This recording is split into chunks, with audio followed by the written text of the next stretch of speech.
Hello friends. ஆமாம் Cinderella, ஆண்டவராகிய இயேசு கிறிஸ்து இந்த பூமிக்கு எதுக்காக வந்தார்னு உனக்கு தெரியுமா? நம்மளோட பாவத்தை எல்லாம் போக்கி நம்மளை ஏசப்பா ரட்சிக்க தான் வந்தாங்கக்கா. கரெக்டாக சொன்ன சிண்ட்ரலா. பாவம்ன்ற சேற்றுக்குள்ளே இருந்த நம்மளை அவருடைய ரத்தத்தினால மீட்டெடுத்தார். இப்பயும் நம்ம சேற்றிலிருந்து தூக்கி எடுத்தான்ற பாடல கரங்களை தட்டி பாடுவோமா? சேற்றிலிருந்து தூக்கினார், கண்மலை மேல் நிறுத்தினார். சேற்றிலிருந்து தூக்கினார், கண்மலை மேல் நிறுத்தினார். பாவமான வாழ்க்கையை மாற்றி தந்தாரே, துன்பமான நேரத்தில் இன்பம் தந்தாரே. பாவமான வாழ்க்கையை மாற்றி தந்தாரே, துன்பமான நேரத்தில் இன்பம் தந்தாரே. அவரெந்தன் கண்மலை, அவரெந்தன் கண்மலை, அவரெந்தன் கண்மலையானார். இந்த பாட்டுக்கு ஆக்ஷன் பார்ப்போமா? சேற்றிலிருந்து தூக்கினார், கண்மலை மேல் நிறுத்தினார். சேற்றிலிருந்து தூக்கினார், கண்மலை மேல் நிறுத்தினார். பாவமான வாழ்க்கையை மாற்றி தந்தாரே, துன்பமான நேரத்தில் இன்பம் தந்தாரே. பாவமான வாழ்க்கையை மாற்றி தந்தாரே, துன்பமான நேரத்தில் இன்பம் தந்தாரே. அவரெந்தன் கண்மலை, அவரெந்தன் கண்மலை, அவரெந்தன் கண்மலையானார். அவரெந்தன் கண்மலை, அவரெந்தன் கண்மலை, அவரெந்தன் கண்மலையானார்.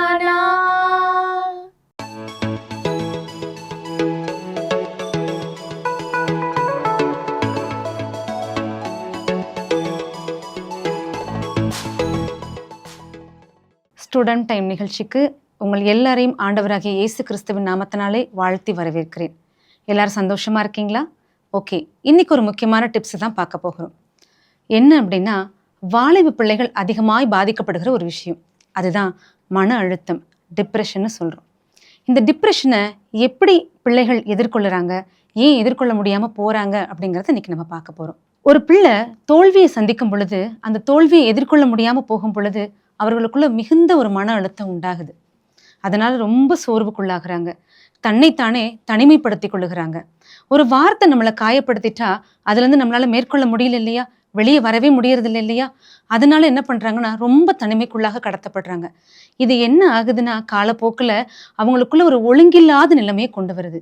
இந்த ஒழுங்கில்லாத நிலைமை என்ன ஆகுதுன்னா, இன்னும் கொஞ்சம் கூட்டி போய் அது தற்கொலைக்கு நேராக அவங்க நடத்தப்படுறாங்க. இதுலேருந்து எப்படி வெளியே வர முடியும் தெரியுமா? பார்ப்போம். முதல்ல என்ன செய்யணும் அப்படின்னா, நம்மளுடைய தவறுகளை நம்ம அக்செப்ட் பண்ண பழகிக்கொள்ளணும். இது ஏன் நடந்தது, இந்த தோல்வி எதனால் வந்தது அப்படிங்கிறத நம்ம கண்டுபிடிச்சு அதை நம்ம அக்செப்ட் பண்ண பழகிக்கணும். அக்செப்ட் பண்ண பழகிறது மாத்திரம் இல்லை, அதை கரெக்ட் பண்ணவும் நம்ம என்ன பண்ணணும்னா முயற்சிகளை நம்ம செய்யணும். அப்புறம் என்ன தெரியுமா செய்யணும், நமக்கு ஒரு காரியம் அது கஷ்டமாக இருக்குது, நம்மளை ரொம்ப மனதளவில் பாதிக்குது அப்படின்னா நிச்சயம் ஒரு காரியத்தை நம்ம செய்ய கடமைப்பட்டிருக்கோம். என்ன தெரியுமா, நம்ம பேரண்ட்ஸ் கூட அதை நம்ம ஷேர் பண்ணிக்கணும்.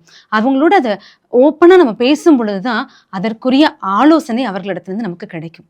அது மாத்திரம் இல்லை, நமக்கு ஒரு ஸ்பிரிச்சுவல் ஃப்ரெண்ட்ஷிப், ஒரு ஃபெல்லோஷிப்பை நம்ம என்ன பண்ணணும்னா உண்டாக்கணும். இதெல்லாம் நம்ம செய்தாலும் நமக்கு இன்னொரு காரியம் ரொம்ப முக்கியமாக இருக்குது. அது என்ன தெரியுமா, ஒரு ஸ்பிரிச்சுவல் மென்டார் நமக்கு வேணும். அந்த ஸ்பிரிச்சுவல் மென்டார் யாரு தெரியுமா? நான் சொல்கிறேன். உங்களை விசாரிக்கவும், உங்களை நேசிக்கவும், உங்களை ஆறுதல் படுத்தவும் ஒருவர் இருக்கிறார். அவர் யார் தெரியுமா? அவர்தான் ஆண்டவராகிய இயேசு கிறிஸ்து. நம்ம அவரிடத்துல நம்மளுடைய காரியங்களை சொல்லும் பொழுது அவரே நமக்கு ஆலோசனையை கொடுத்து அவர் வழிநடத்துகிற தேவனாய் இருக்கிறார். இதையெல்லாம் நம்ம செய்யும் பொழுது நிச்சயம் இதெல்லாம் வச்சு நம்ம மேற்கொள்ள முடியும். தாவீது ராஜா என்ன தெரியுமா செஞ்சாரு? இந்த அமலேக்கியர் தாவீது ராஜாவினுடைய குடும்பத்தையும் பிள்ளைகளையும் அவருடைய பொருட்கள் எல்லாவற்றையும் கொள்ளையிட்டு போனதுக்கு அப்புறமா ரொம்ப சோர்வுக்குள்ள போறாரு. நிச்சயம் குடும்பமே இல்லை அப்படின்னா எப்படி ஒரு மன அழுத்தம் அவருக்கு வந்திருக்கும் பாருங்க. அந்த மன அழுத்தத்தை அவர் எப்படி திரும்ப மேற்கொண்டாரு? தேவனுக்குள்ளாக தன்னை திடப்படுத்தி கொண்டாருன்னு வேதம் சொல்லுதுங்க. நீங்களும் உங்களை அந்த ஸ்பிரிச்சுவல் மென்டாரோட சேர்ந்து அவரிடத்துல ஆலோசனை கேட்டு அவரிடத்துல அனுதினமும் எல்லாவற்றையும் பெற்றுக்கொண்டு உங்களோட காரியத்தை நீங்க நடத்த ஆரம்பிச்சீங்க அப்படின்னா தாவீது ராஜா எப்படி எல்லாவற்றிலும் தன்னை திடப்படுத்தி கொண்டு கர்த்தருக்குள் தன்னை திடப்படுத்தி கொண்டு எல்லாவற்றையும் மேற்கொண்டாரோ அதே போல உங்களாலையும் மேற்கொள்ள முடியும். இதெல்லாம் நீங்களும் செய்வீங்களா? கர்த்தர் தாமே உங்களை ஆசீர்வதிப்பாராக. ஆமென்.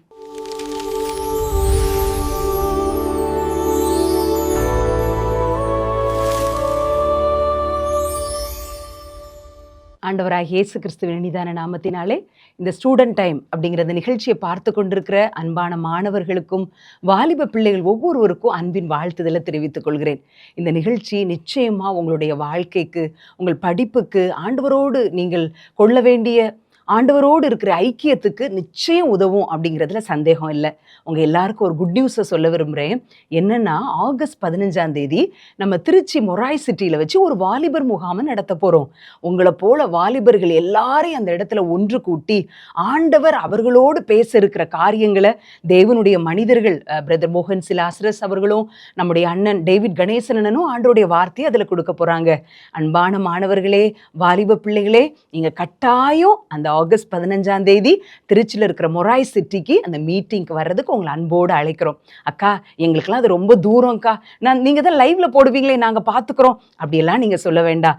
லைவ்ல போட்டால் என்ன செய்வோம்? கொஞ்ச நேரம் பார்ப்போம், அடுத்து ஒரு கால் வரும், இல்லை இன்னும் கொஞ்ச நேரம் பார்ப்போம், அதையும் தாண்டி ஒரு நிமிஷம் ஒரு லைக் போடுவோம், அல்லது ஒரு கமெண்ட்ஸில் பிரைஸ் தி லார்ட் அப்படின்னு சொல்லி போட்டுட்டு அப்புறம் பார்ப்போம் அப்படின்னு சொல்லி போயிடுவோம். ஆனால் எப்போ எல்லாம் தேவனுடைய வார்த்தை பிரசங்கிக்கப்படுதோ அப்போ அந்த தேவனுடைய பிரசன்னத்துல இருந்து நம்ம வார்த்தையை கேட்கறதுக்கு உண்மையாகவே மிகப்பெரிய வித்தியாசம் இருக்குது. ஒருவேளை உங்களுக்கு ஒரு இன்டர்வியூக்கு சென்னைக்கோ இல்லை ரொம்ப தொலைவில் 100, 200, 300 கிலோமீட்டர் தொலைவில் இருக்கிற ஒரு இடத்துல வேலைக்கோன்னா கட்டாயம் போவோம்ல. இந்த ஒரு நாளை உங்களோட டைரியில் குறித்து வச்சுக்கோங்க. உங்கள் ஃபோனில் நீங்கள் இதை ரிமைண்டர் போட்டு வச்சுக்கோங்க. கட்டாயம் இந்த மீட்டிங்க்கு வாங்க. ஆண்டவர் இந்த மீட்டிங்கில் வர்ற ஒவ்வொரு பிள்ளைங்களையும் அபிஷேகிப்பேன்னு சொல்லியிருக்கிறாங்க. வரப்போகிற உங்கள் ஒவ்வொருத்தருக்காகவும் ஒவ்வொரு நாளும் அநேக ஜெபங்கள் ஏறெடுக்கப்பட்டு கொண்டே இருக்கிறது. நிச்சயம் வரப்போகிற உங்கள் ஒவ்வொருவரையும் ஆண்டவர் ஆசீர்வதிப்பாங்க. கட்டாயம் உங்களை ஆகஸ்ட் 15 மொராய் சிட்டியில் வச்சு உங்களை மீட் பண்ணுவோம். ஆண்டவர் உங்களை சந்தித்து உங்கள் வாழ்க்கையை மிகப்பெரிய மாற்றத்திற்குள்ளாக கொண்டு வருவார் அப்படிங்கிறதுல சந்தேகம் இல்லை.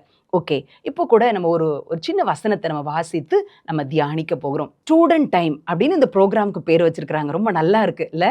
நீங்கள் மாணவர்களா, ஸ்கூல் போகிறவங்களா இருக்கலாம், அல்லது கல்லூரிக்கு போகிற மாணவர்களாக இருக்கலாம், அல்லது நீங்கள் ஏதோ ஒரு காரியத்தை, ஒரு டெக்னிக்கல் கோர்சஸோ ஏதோ ஒன்று படித்து கொண்டிருக்கிற ஒரு மாணவர்களாக இருக்கலாம். உங்களுக்கு படிப்பிலையும் தேவையான காரியங்களை ஆண்டவர்கிட்ட கேட்டு எப்படி பெற்றுக்கொள்ளலாம், வாழ்க்கைக்கும் தேவையான காரியங்களை வேத வசனத்திலிருந்து எப்படி பெற்றுக்கொள்ளலாம் அப்படின்னு தான் இந்த நிகழ்ச்சியில் பார்க்குறோம். இதுக்காக என்ன பேசலாம் அப்படின்னு சொல்லி ஆயத்தமான போது ஒரு சின்ன சம்பவம் என்னுடைய நினைவுக்கு வந்தது. ஒரு நல்ல படிக்கிற ஒரு ஸ்கூலுக்கு போகிற ஒரு பாப்பா, அவட்ட கேட்டேன், போன வருஷம்லாம் நீ மேக்ஸில் நல்ல மார்க் வாங்கினியே, என்ன இந்த வருஷம் மேக்ஸில் ரொம்ப குறைஞ்சிக்கிட்டே வர, ஏன் இன்ட்ரெஸ்டாக அதை படிக்கவே மாட்டேங்கிற அப்படின்னு சொல்லி அந்த தங்கச்சிட்ட கேட்டேன். உடனே அவள் சொன்னா, இல்லை போன வருஷம் எனக்கு மேக்ஸ் டீச்சரை எனக்கு ரொம்ப பிடிக்கும், குறிப்பாக எனக்கு மேக்ஸே ரொம்ப பிடிக்கும் ஆன்ட்டி, அதனால் நான் நல்லா படிச்சுக்க தான் செஞ்சேன். இந்த வருஷம் இருக்கிற மிஸ் என்ன எதுக்கெடுத்தாலும் என்னை திட்டுற மாதிரியே இருக்குது, என்னை ஏதோ ஒதுக்குற மாதிரியே இருக்குது, எனக்கு அந்த மேக்ஸ் மேலேயே இருக்கிற இன்ட்ரெஸ்டே எனக்கு போன மாதிரி இருக்குது ஆன்ட்டி அப்படின்னு சொல்லி அந்த பாப்பா சொன்னான். அப்போ சொன்னேன், டீச்சர் உன்னை நல்லா படிக்க வைக்கணும் அப்படிங்கிற எண்ணத்தோட, ஒருவேளை இந்த டீச்சர் என்ன நினச்சிருக்கலாம், நீ ஸ்ட்ரிக்டாக இருந்தால் தான் நீ பாடத்தை படிப்பேன்னு நினச்சி அவங்க உன் கூட இப்படி அப்ரோச் பண்ணலாம். டீச்சர் மேலெல்லாம் மிஸ்டேக் இல்லை, ஆனால் நீ என்ன கேட்கலாம் தெரியுமா, ஏசப்பா எனக்கு பார்க்குற எல்லாருடைய கண்களையும் தயவு கிடைக்க செய்யுங்க அப்படின்னு சொல்லி நீ ஜோம் பண்ணலாம். அப்போது உன் மேலே தேவனுடைய அபிஷேகம் இருக்கும். உனக்கு எல்டர்ஸாக இருக்கிறவங்க, உனக்கு டீச்சராக இருக்கிறவங்க எல்லார் கண்லையும் ஏசப்பா தயவு கிடைக்க செய்வாங்க.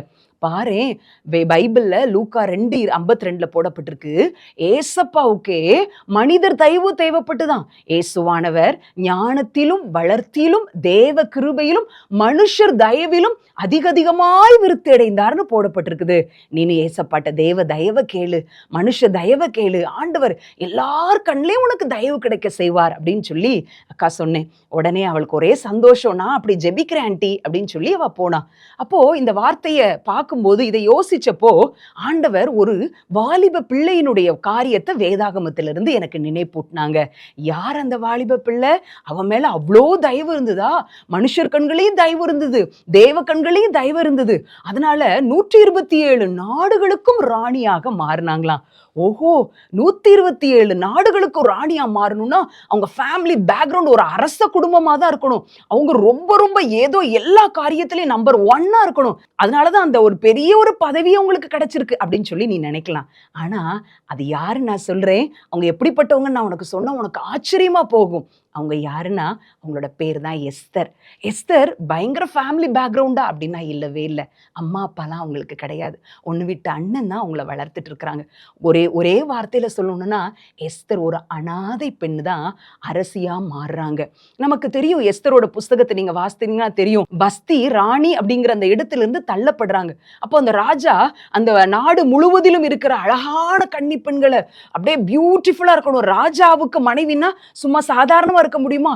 அப்படி இருக்கிற அழகான பெண்களை எல்லாத்தையும் கன்னி மாடத்துக்கு அழைச்சிட்டு வாங்கன்னு சொல்றாங்க. ஊர்ல சௌந்தரியமா இருக்கிற ஏகப்பட்ட பேர் அந்த சூசான் அரண்மனைக்கு வர்றாங்க. அதுல ஒருத்தரா எஸ்தர் வர்றாங்க.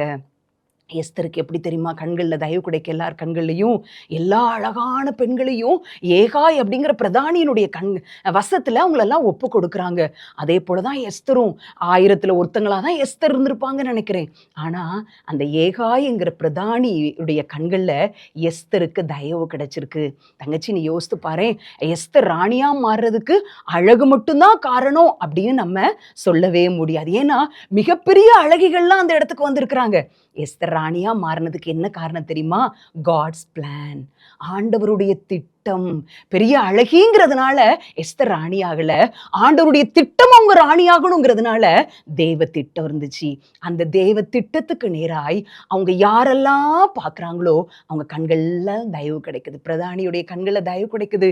என்ன எல்லாரும் அழகா இருக்கிறாங்க, ஆனா எஸ்தர் மேல மட்டும் எக்ஸ்ட்ரா கிரேஸ் இருக்குது, எக்ஸ்ட்ரா அபிஷேகம் இருக்குது, எக்ஸ்ட்ரா ஆண்டவருடைய கரம் இருக்குது. அதை பார்த்த உடனே, அவங்க முகத்தை பார்த்த உடனே யாருக்குனாலும் தயவு செய்யணும் அப்படிங்கிற ஒரு எண்ணத்தை கொடுத்துட்டாங்க. பத்தியா, உன் வாழ்க்கையிலையும் மனுஷர் தயவு வேணும்னு ஆண்டவர்கிட்ட நீ கேட்டானா அந்த ஃபேவரை, ஒருவேளை அதை எப்படி சொல்லலாம், ஹியூமன் ஃபேவர்னு சொல்லலாம், மனித தயவு, அந்த மனித தயவை ஏசப்பா தருவாங்க.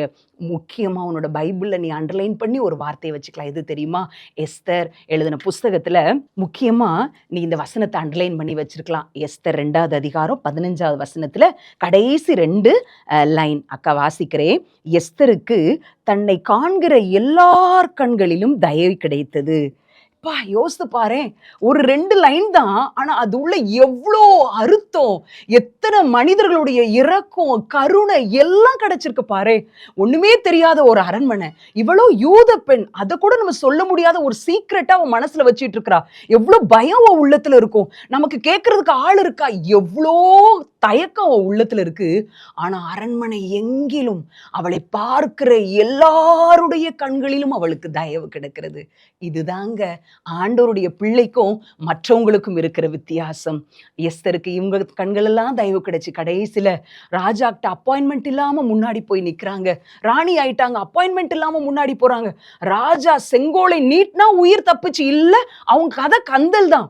எஸ்தர் முன்னாடி வந்து நிக்கிறாங்க. வஸ்திக்கு அவ்வளோ கோபமா முடிவெடுத்த அந்த அகாஸ்வேரு ராஜா தான் எஸ்தர் முகத்தை பார்த்த உடனே செங்கோலை எடுத்து அவரையும் அறியாமல் ஆட்டோமேட்டிக்கா நிறுத்திட்டார். மனித தயவு. ஆண்டவர்கிட்ட கேளு தங்கச்சி, தம்பி, உன்னோட வாழ்க்கையில ஏசப்பா நான் ஸ்டூடெண்டா இருக்கிறேன், நான் வாலிப வயதுல இருக்கிறேன், நான் சொசைட்டில நிறைய பேரை ஃபேஸ் பண்ணணும், நிறைய சவால்களை நான் மேற்கொள்ளணும். என் சபையா இருக்கட்டும், என்னுடைய ஃபேமிலியா இருக்கட்டும், நான் போற காலேஜ் எங்கனாலும் எனக்கு மனித தயவு உண்டாகணும்ப்பா. நான் ஏற பஸ்ல கூட, நான் ஏற ட்ரெயின்ல கூட எனக்கு மனுஷ தயவை தாங்க. உங்ககிட்ட பேசிட்டு இருக்கிற அக்கா ஏசப்பாட்ட கேட்டிருக்கிறேன், ஏசப்பா எனக்கு மனுஷ தயவை தாங்க. அக்கா ஒன்றும் சொல்லிக்கிற மாதிரி ஒன்றும் பெரிய படிப்பெல்லாம் படிக்கல, ஆனால் சின்ன சின்ன டெக்னிக்கல் கோர்சஸ் படிக்க போன இடத்துலலாம் ஏசப்பா எனக்கு மனுஷ தயவை தந்தாங்க. அக்கா டைப் ரைட்டிங் படித்தேன், ஷார்ட் ஹேண்ட் படித்தேன், ஹிந்தி கிளாஸ் படித்தேன், ஒவ்வொன்றும் ஒவ்வொரு மணி நேரம் தான் படிக்கிறோம். ஆனால் எனக்கு இருந்த எல்லா டீச்சர்ஸும், நான் போன எல்லா டெக்னிக்கல் கோர்சஸில் இருந்த எல்லா டீச்சர்ஸும் பிராமின்ஸ் தான். ஆனால் அவங்க எல்லாரோட கண்ணிலே ஏசப்பா எனக்கு தயவு கிடைக்க செஞ்சாங்க. டைப் படிக்கும்போது அந்த சார் என்னோட பேட்சில் வர்ற டைமில் வர்ற எல்லாருக்கும் சொல்லுவாங்க, எம்மா எபன் இப்போ புதுசாக யாராவது வந்து ஃபிங்கரிங் படிக்கிறாங்கன்னா அவங்களுக்கு நீ பக்கத்தில் இருந்து கொஞ்சம் பொறுமையாக சொல்லிக் கொடு. நான் போய் சொல்லிக் கொடுத்தேன்னா அவள் கையை கூட கொஞ்சம் நடுங்கி அவளோட ஃபிங்கரை வேற ஒரு இடத்துல வச்சிடறா, நீ சொல்லிக் கொடுக்குறியா அப்படின்னு சொல்லி அந்த சார் எனக்கு டைப் ரைட்டிங் கிளாஸில் என்னோட டைமுக்கு வரவங்களுக்கெல்லாம் எனக்கு கற்றுக் கொடுக்கும்படி வச்சாங்க. எங்களுடைய ஹிந்தி ஜி அவங்க எனக்கு பாடங்கள் எல்லாம் ஹிந்தி சொல்லி கொடுப்பாங்க. அவங்க கண்கள்லையும் ஆண்டவர் எனக்கு தயவு கிடைக்க செஞ்சார். நான் ஃபர்ஸ்ட் மார்க்லாம் எப்பயும் ஒரு தடவையும் வாங்கினதில்லை, அந்த கிளாஸில் படிக்கும்போது பிராத்மிக் எதுலேயுமே அப்படிலாம் வாங்கினதில்லை. ஆனால் அவங்க கண்களில் எனக்கு தயவு கிடைச்சிச்சு. அவங்க அடுத்து நான் படித்த இடத்துலேருந்து அவங்க டிரான்ஸ்ஃபர் ஆகி இன்னொரு இடத்துக்கு போகும்போது கடைசியாக நாளைக்கு போக போகிறேன்னு சொல்லும்போது என்கிட்ட கேட்டாங்க, அம்மா எபன் நான் இன்னும் ஒரு வாரத்தில் நான் சென்னைக்கு போக போகிறேன், எனக்கு ஹிந்தியில் பைபிள் கிடைக்குமா அப்படின்னு சொல்லி ஒரு பிராமின் டீச்சர் கேட்டாங்க. அப்போ ஒரு 25 வருஷத்துக்கு முன்னாடி ஹிந்தி பைபிள்லாம் தமிழ்நாட்டில் கிடைக்கிறது கஷ்டம்.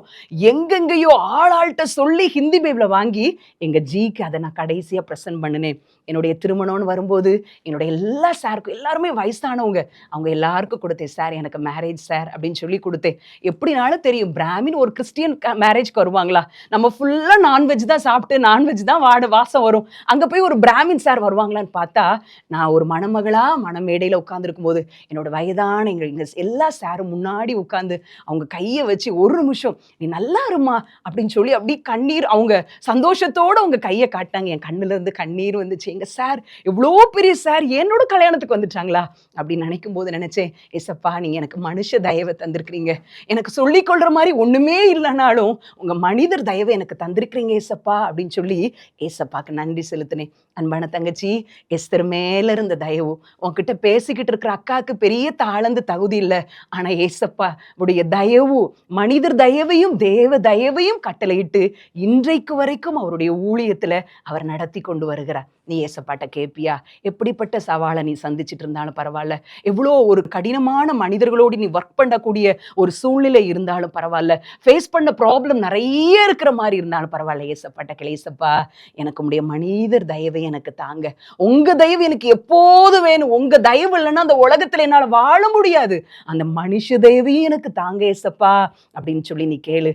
இன்னைக்கும் எங்க வீட்டுல குட்டி பிள்ளைங்க ஸ்கூலுக்கு கிளம்புற பிள்ளைங்களுக்கு லஞ்ச் பேக் எல்லாம் எடுத்து ஷோல்டர் பேக் எல்லாம் போட்டுட்டு ரெடியா அனுப்பும்போது வாசல் கிட்ட வந்து ஒரு நிமிஷம் ஜோமணி அனுப்பும்போது டெய்லி சொல்ற ஒரே ஒரு வசனம், ஆண்டவரே எஸ்தருக்கு பார்க்கிற எல்லார் கண்களையும் தயவு கிடைத்தது போல என் மகளுக்கு கிடைக்கட்டுப்பா அப்படின்னு சொல்லி ஆன்டி சொல்லி அக்கா சொல்லி ஜெபிச்சு அனுப்புறது வழக்கம். உண்மையா சொல்ற, இயேசுவானவரை போல அவருக்கே தேவைப்படுதுன்னா ஸ்டூடெண்டா இருக்கிற உனக்கு கட்டாயம் தேவை. ஆண்டவர்கிட்ட நீ கேட்டான்னு வச்சுக்கோயே நிச்சயம் தருவார். அதற்கு உயிருள்ள சாட்சி அவன் முன்னாடி இருக்கிறேன். வேதத்துல அப்படியே அப்பட்டமாக எழுதப்பட்டிருக்கிறது, எஸ்தருக்கு அவளை பார்க்கிற எல்லாருடைய கண்களிலும் தயவு கிடைத்தது. வாவ், பத்தியா எஸ்தர் அழகா இருந்ததுனால ராணியாட்டாங்கன்னு நினைக்கவே முடியாது. எஸ்தர் மேல தேவ தயவு மனுஷர் தயவு காட்ஸ் பிளான் இருந்ததுனால அவங்க ராணியானாங்க. உன் மேலையும் ஆண்டருடைய தயவும் மனுஷருடைய தயவும் இருக்குன்னு சொன்னா உன்னையும் தேவ சித்தத்தின்படி தேவனுடைய விருப்பத்தின்படி உன்னை உயர்த்துவது அவருக்கு லேசான காரியம். பேக்ரவுண்ட்லாம் இல்லையே, அது இல்லையே, இது இல்லையே, ஒண்ணுமே கவலைப்படாத. ஏசப்பா கையில களிமண்ணா ஒப்பு கொடுத்து, ஆண்டவரே களிமண் குயவனை பார்த்து கேள்வி கேட்க முடியுமா, ஏன்னு கேட்க முடியுமா? சும்மா அமைதியா இருக்கும், போட்ட இடத்துல கிடக்கும், எடுத்தா கைக்கு வரும், போட்டா கீழே இருக்கும். அதை போல என்ன அர்ப்பணிக்கிறேன், உங்க தயவினால நிரப்புருங்கன்னு சொல்லி ஜெபிச்சானா நிச்சயம் ஆண்டவர் அதை செய்வார். உன்னுடைய வாழ்க்கை ஆசீர்வாதமாய் அமைய இயேசுவின் நாமத்துல உன்னை வாழ்த்துகிறேன். ஒரு நிமிஷம் கண்ண மூடி ஜெபம் பண்ணிடலாமா? இருந்த இடத்துல ஒருவேளை அந்த வார்த்தையை பெற்றோர் கேட்டுக்கொண்டிருக்கலாம், ஆண்டவரே என் பிள்ளைக்கு மனுஷ தெய்வ தாங்கப்பா அப்படின்னு சொல்லி நம்முடைய பிள்ளைகளுக்காக ஜெபிக்க போறோம். பிள்ளைகள் கேட்டுக்கொண்டிருக்கலாம், நீங்க உங்க இருதயத்தின் மேல உங்க கையை வச்சு ஏசப்பா எனக்கு அந்த தயவு வேணும்னு சொல்லி கேட்போமா? இயேசுவானவர் ஞானத்திலும் வளர்த்தியிலும் தேவ கிருபையிலும் மனுஷர் தயவிலும் அதிகமாய் விருத்தி அடைந்தார் என்று வேதம் சொல்லியிருக்கிறதே.